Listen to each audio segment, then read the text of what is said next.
हाजी साहब ने दूध की दुकान पर बैठे मुलाजिम को समझाया कि इस दूध में 11 किलो पानी मिलाना और ये जो साथ वाली गली से मासी रहमते जो दूध लेने आती है उसको आज बिना पैसे लिए दूध नहीं देना।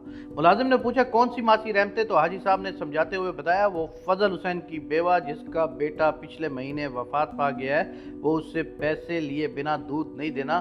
कल के भी पैसे रहते हैं, आज पैसे ना दे तो भगा देना।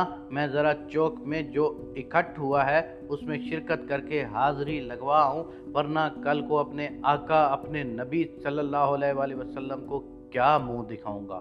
हाजी साहब दुकान से निकले ही थे तो पीछे से निजामुद्दीन ने आवाज़ दी कि हाजी साहब कहाँ जा रहे हो। तो हाजी साहब ने कहा निजामुद्दीन चौक में जो इकट्ठ हुआ है वहाँ हाज़िरी लगवाने जा रहा हूँ, शायद ये हाज़िरी पसंद आ जाए तो बख्शिश का सामान पैदा हो जाए। तो निजामुद्दीन ने कहा इकट्ठे चलते हैं, मैं भी उधर ही की तरफ जा रहा था। निजामुद्दीन और हाजी साहब ने एक साथ चौक की तरफ पेशकदमी की तो हाजी साहब ने दरियाफ्त किया सुनाएं घर बार सब खैरियत है। तो निजामुद्दीन ने बताया कि अल्लाह की बहुत मेहरबानी है, एक बेटा तो खैर से फ्रांस सेट हो गया है, महीने का 2 लाख रुपया भेज रहा है। मौला का बड़ा ही करम है, कोई महीना ऐसा नहीं जब बेटा यूरो भेजना भूला हो। अभी हाजी साहब और निजामुद्दीन बातें करते हुए तेज़ी के साथ चौक की तरफ बढ़ रहे थे कि रफ़ीक समोसे वाले की आवाज़ पर रुक गए।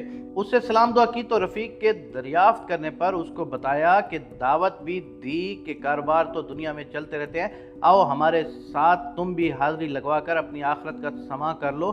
तो रफ़ीक ने बोला क्यों नहीं, बस 5 मिनट रुकें फिर साथ ही चलते हैं। वो दोनों रुक गए तो हाजी साहब ने बताया कि जल्दी में खाना भी नहीं खाया और भूख भी महसूस हो रही है, तो रफ़ीक 2 समोसे प्लेट में डाल दे। तो रफ़ीक ने हाजी साहब करीब होकर उनके कान में सरगोशी करते हुए बताया हाजी साहब आप ही की दुकान है, लेकिन ये समोसे आपके खाने के नहीं हैं, ये कल के हैं। हाजी साहब ने एक मुस्कुराहट के साथ रफ़ीक की इस खलूस का शुक्रिया अदा किया और फिर तीनों चौक की तरफ चल पड़े। थोड़ी दूर ही गए थे तो एक रिक्शे वाला उनके पास आकर रुका तो हाजी साहब ने कहा ओ शीदे, सुना क्या हाल है, कहाँ जा रहे हो। शीदे ने कहा मैं चौक में जो आज इकट्ठ हुआ है वहाँ जा रहा हूँ उसमें शिरकत करने। तो उसकी बात सुनकर सबने यक ज़बान कहा ये हुई ना बात, हम भी वहीं जा रहे हैं। तो शीदे ने बिला तकल्लुफ़ कहा फिर पैदल क्यों, रिक्शे पर सवार हो जाएं, कुछ सवाब का मौका हमको भी कमाने दें। तीनों शीदे के साथ रिक्शे पर सवार होकर शीदे ने रिक्शे को मंजिल की तरफ बढ़ाना शुरू किया। अभी मुश्किल 2 मिनट ही हुए होंगे कि एक आदमी सड़क के बीचों बीच खड़ा हुआ और रिक्शे को रोका। वो काफ़ी घबराया हुआ था। रिक्शा रुकने पर उसने बताया कि मेरी बीवी हामला है और डिलीवरी का वक्त है, तो तमाम सड़कें बंद होने की वजह से कोई एम्बुलेंस को गाड़ी इधर उधर तक नहीं पहुंच पा रही और ना ही कोई रिक्शा मिल रहा है। आपको आता देखा तो मेरी जान में जान आ गई, मेरी बीवी बहुत तकलीफ में है, मेरी मदद करें। शहर के तमाम रास्ते तो बंद हैं, इस रिक्शे पर उसको गलियों के बीचों बीच अस्पताल मुंतकिल कर दें।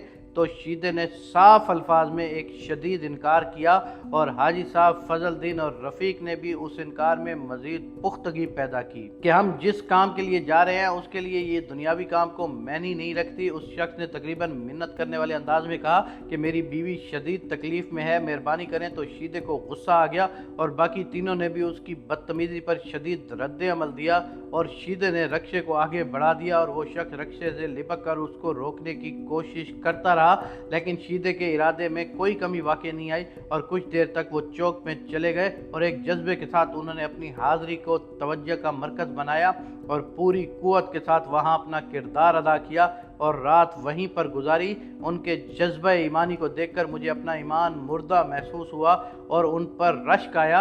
ये हैं वो लोग जिनके ईमान और इश्क की बदौलत ये दुनिया कायम है और मुझे यकीन हो गया कि सुबह होते ही फरिश्ते इन पर अपनी रहमत की बरसात करेंगे और हम गुनाहगार देखते रहेंगे।